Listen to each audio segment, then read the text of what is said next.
Dari ayat yang pertama diturunkan oleh Allah di dalam Al-Quran di bulan suci Ramadan ini, itu sudah berbicara tentang ilmu. Iqra bismi rabbikal ladzi khalaq, khalaqal insana min 'alaq, iqra wa rabbukal akram, alladzi 'allama bil qalam, 'allamal insana ma lam ya. Baca. Kita disuruh perintah baca. Enggak ada orang umat agama lain, kitab lain dimulai dengan perintah membaca, nggak ada. Karena itu pondasi tauhid itu adalah ilmu. Syahidallahu annahu la ilaha illa huwa wal malaikatu wa ulul ilmi qa'iman bil qist. La ilaha illa huwal aziz. Allah bersaksi tentang dirinya bahwa tidak ada Tuhan kecuali Allah. Demikian pula malaikat dan orang-orang yang berilmu. Ya, jadi ilmu ini pondasi amal, ilmu ini pondasi tauhid dalam Islam. Maka Islam itu tidak pernah bertentangan dengan ilmu pengetahuan. Islam tidak pernah mengajarkan kita untuk antipati terhadap temuan-temuan ilmu pengetahuan. Islam tidak pernah mengajarkan kita untuk malas belajar, nggak pernah. Justru kita disuruh perintah belajar. Setelah perang Badar, kaum musyrikin kalah. Yang setelah perang Badar itu Allah wajibkan umat Islam puasa Ramadan pada tahun kedua Hijriah. Nabi mempersyaratkan kepada pemuka kaum Quraisy kalau ingin tawanan-tawanan perang orang musyrik dibebaskan, maka cara menebus dan membayar mereka para tawanan ini adalah satu orang tawanan harus mengajarkan 70 orang Islam untuk bebas dari buta huruf.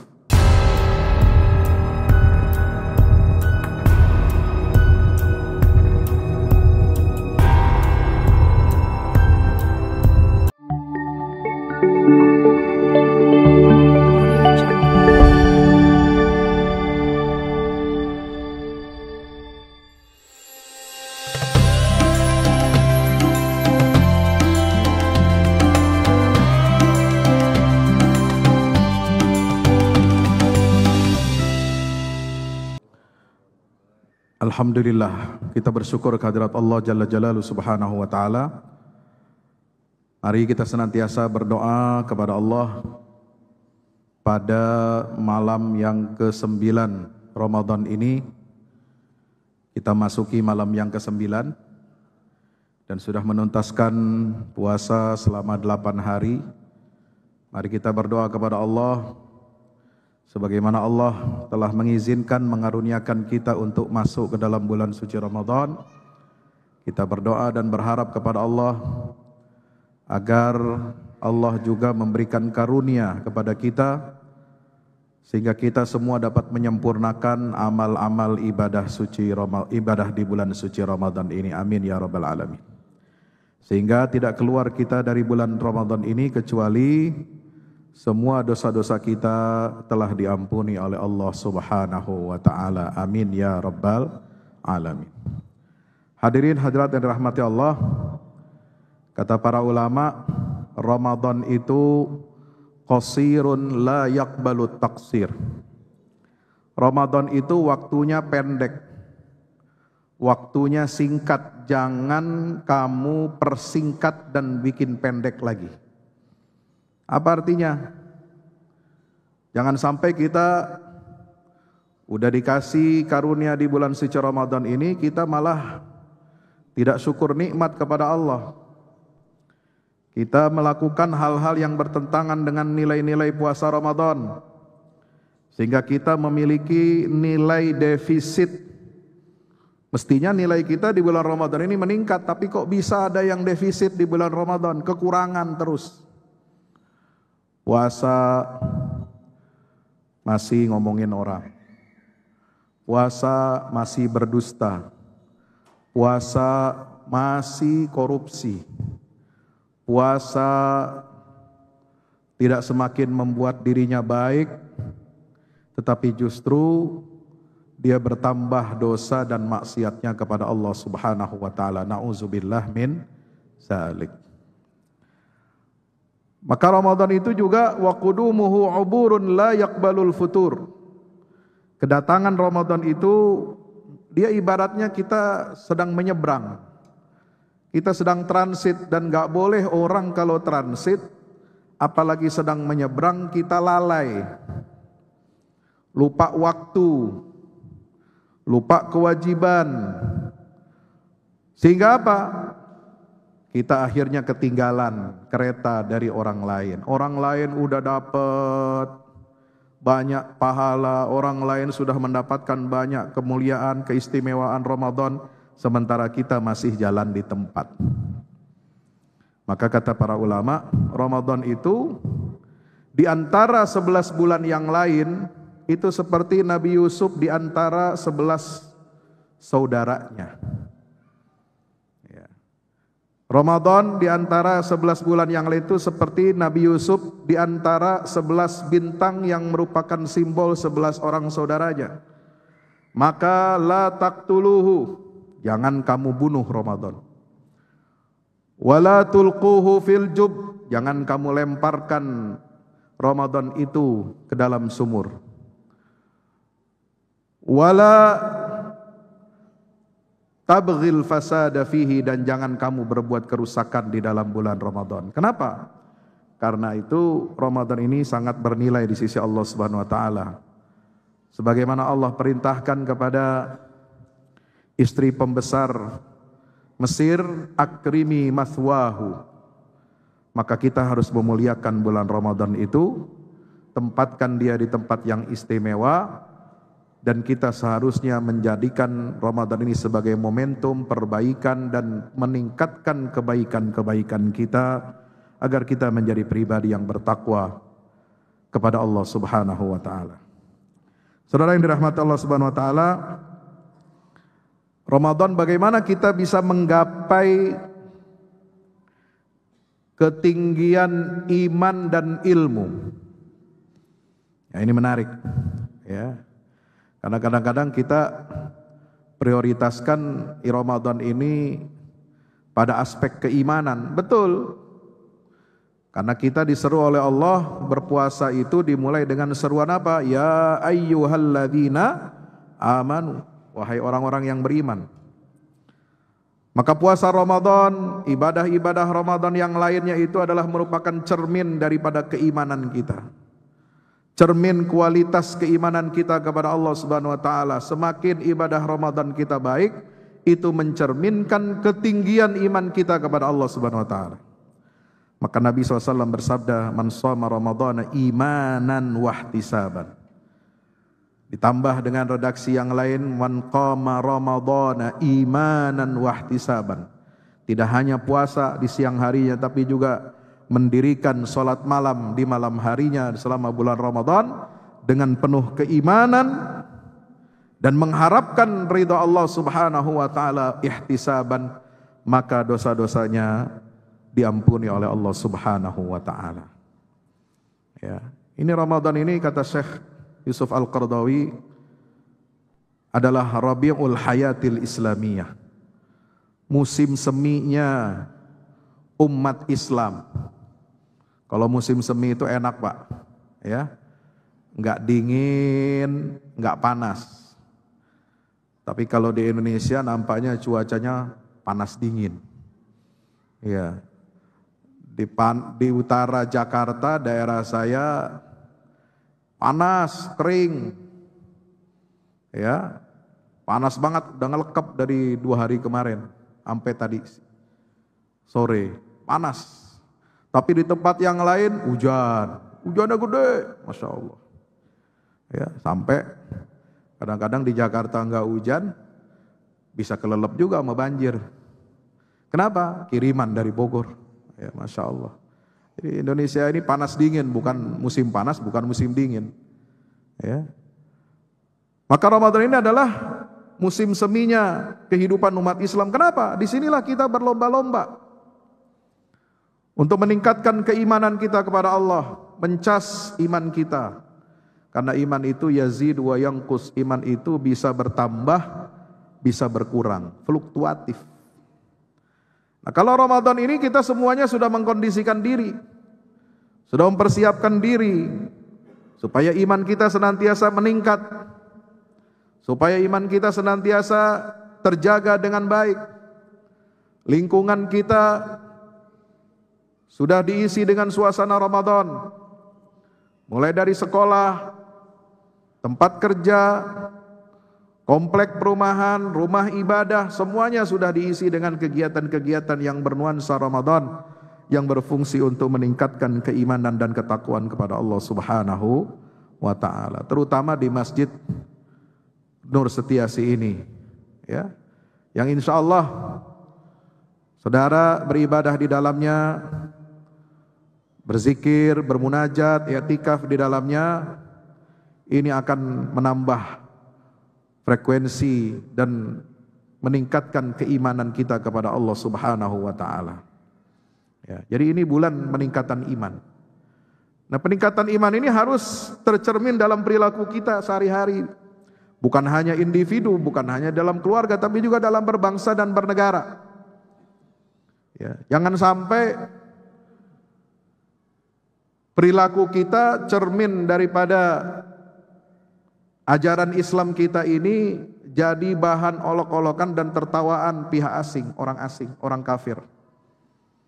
Ya, di dalam laporannya Organisasi Transparansi Internasional dan media-media barat menyoroti, kenapa negara yang paling rendah tingkat korupsinya itu diisi oleh negara-negara yang mayoritas penduduknya itu sekuler bahkan ateis. Seperti negara-negara Skandinavia, Denmark, Swiss, ya, Skotlandia. Itu negara-negara yang makmur yang tingkat korupsinya bahkan bisa dikatakan hampir nol. Ya. Tapi kenapa di sisi lain negara-negara dengan indeks korupsi yang sangat tinggi itu ternyata diduduki oleh negara-negara yang mayoritas penduduknya beragama atau religius.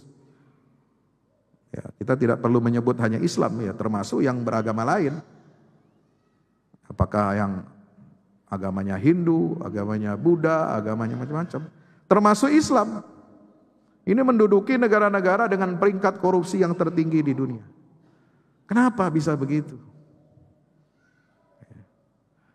Jangan-jangan karena keimanan itu hanya terkurung di dalam masjid.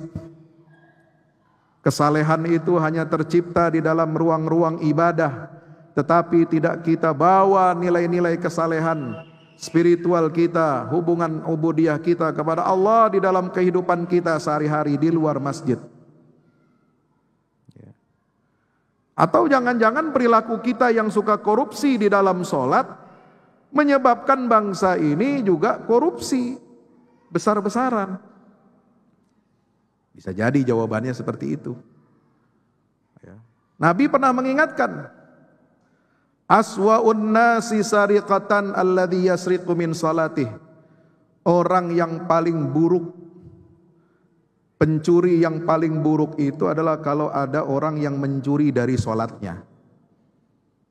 Ya Rasulullah, gimana orang mencuri dari sholat? La yutimmu ruku'aha wala sujudaha. Orang yang korupsi di dalam sholat adalah ketika orang itu tidak menyempurnakan ruku dan sujudnya. Sekarang banyak di negeri kita, betul? Ada nggak? 23 rakaat cuma 5 menit. Keren banget. Ini mau sholat apa mau kayak ayam matok padi? Amin, Allahu Akbar, Assalamualaikum warahmatullahi wabarakatuh, Allahu Akbar. Apaan begitu? Ini korupsi sholat, Pak. Nabi itu sudah menyatakan begini, jangan-jangan ini yang menyebabkan kita nggak berkah. Jangan pakai alasan udah tradisi, Pak Ustadz. Tradisi yang keliru itu jangan dilestarikan. Jangan kita kasih toleran, maksudnya kita kasih justifikasi. Udahlah biarin aja, ya enggak begitu. Harus terus diedukasi umat ini, ya. Eman-eman loh. Apa itu eman-eman? Sayang-sayang. Ya, saya ini kadang-kadang suka ngomongnya pakai macam-macam bahasa. Ya, Sayang bulan Ramadan ini bulan kita meningkatkan iman, meningkatkan kekhusyuan, kok sholat tarawihnya seperti itu. Kenapa sih nggak sabar? Kalau ente nggak kuat 23 lama ya udah ambil aja yang 11, kenapa repot? Dosa sholat 11 rakaat tarawih? Kagak. Nggak ada yang dosa, nggak ada yang salah. Ente mau 23 silahkan, tapi yang benar. Yang mau 11, yang benar juga. Jangan sama ikut-ikutan balapan sama yang 23. Udah 11, balapan lagi, lebih cepat lagi. Nauzubillah min dzalik. Atau bisa jadi jawabannya kenapa? Cermin yang ada di tengah masyarakat kita yang religius, yang rajin berjamaah, yang rajin sholat ke masjid, yang rajin tarawih, ini tidak berbanding lurus dengan elit politik di negeri ini. Elit politik kita masih banyak yang hanya menjadikan agama sebagai lipstik, hanya menjadikan agama sebagai tunggangan. Kalau mau pemilu dipakai itu tunggangan agama. Ya. Muncul kesadaran, pakai sorban, pakai peci, datang ke masjid berjamaah, datang ke majelis taklim, ya, rajin, kelihatannya soleh, tapi setelah terpilih kagak muncul lagi dia di masjid. Ini. Nah yang kedua adalah bagaimana kita menjadikan Ramadan itu harus menjadi sarana kita untuk meningkatkan ketinggian ilmu. Kenapa? Ramadan ini adalah bulan turunnya Al-Quran. Al-Quran itu syarat dengan ilmu. Dari ayat yang pertama diturunkan oleh Allah di dalam Al-Quran, di bulan suci Ramadan ini, itu sudah berbicara tentang ilmu. Iqra' bismi rabbikal ladzi khalaq, khalaqal insana min 'alaq, Iqra' wa rabbukal akram, alladzi 'allama bil qalam, 'allamal insana ma lam ya'lam. Baca. Kita disuruh perintah baca. Enggak ada orang umat agama lain, kitab lain dimulai dengan perintah membaca, enggak ada. Karena itu pondasi tauhid itu adalah ilmu. Syahidallahu annahu la ilaha illa huwa wal malaikatu wa ulul ilmi qa'iman bil qist. La ilaha illa huwal azizul hakim. Allah bersaksi tentang dirinya bahwa tidak ada Tuhan kecuali Allah. Demikian pula malaikat dan orang-orang yang berilmu. Ya, jadi ilmu ini pondasi amal. Ilmu ini pondasi tauhid dalam Islam. Maka Islam itu tidak pernah bertentangan dengan ilmu pengetahuan. Islam tidak pernah mengajarkan kita untuk antipati terhadap temuan-temuan ilmu pengetahuan. Ya. Islam tidak pernah mengajarkan kita untuk malas belajar, nggak pernah. Justru kita disuruh perintah belajar. Setelah perang Badar, kaum musyrikin kalah. Yang setelah perang Badar itu Allah wajibkan umat Islam puasa Ramadan, ya. Pada tahun kedua Hijriah, Nabi mempersyaratkan kepada pemuka kaum Quraisy kalau ingin tawanan-tawanan perang orang musyrik dibebaskan, maka cara menebus dan membayar mereka para tawanan ini adalah satu orang tawanan harus mengajarkan 70 orang Islam untuk bebas dari buta huruf. Rasulullah ini orang yang peduli kepada ilmu. Sahabat Nabi itu orang-orang yang gila ilmu, bukan gila duit, bukan gila jabatan. Sahabat tuh nggak demen sama duit, nggak demen. Abdurrahman bin Auf punya uang triliunan, kalau uang zaman sekarang, itu nggak ada dia pakai untuk foya-foya. Ya.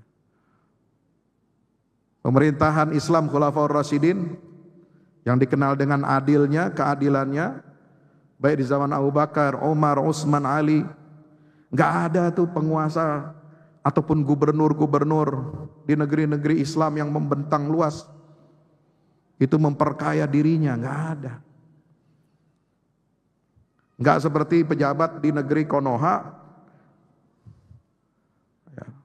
Ada yang jadi maklar kasus di rumahnya sampai nyimpen duit sampai hampir 1 triliun. Saya nggak habis pikir. Duit cash 1 triliun. Emas berapa puluh kilo. Bayangkan.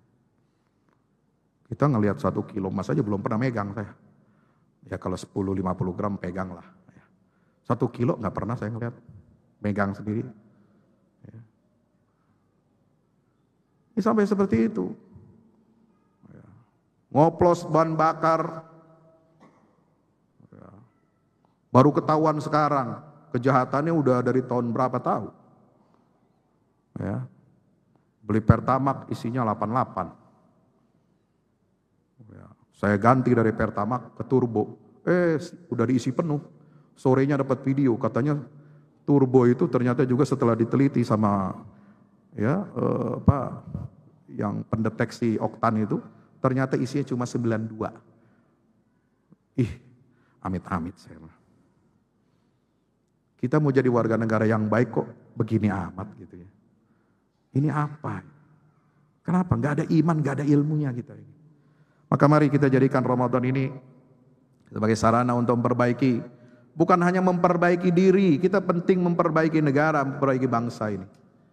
Ya. Karena Islam itu bukan untuk amal untuk diri sendiri.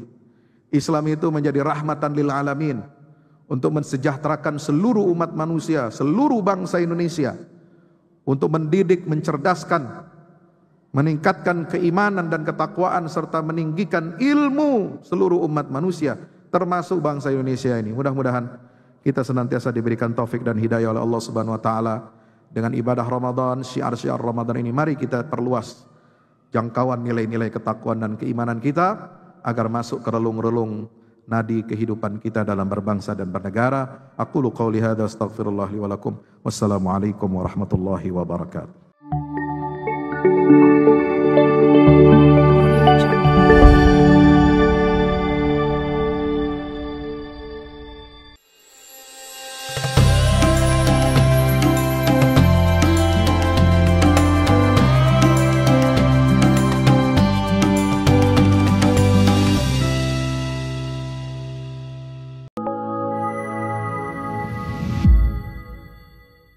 Yang terbaru dari Ustadz Fahmi Salim, buku Runtuhkan Zionis Rebut Baitul Maqdis, buku yang siap membuka cakrawala pikiran dan batin sahabat, sudah bisa dipesan sekarang juga.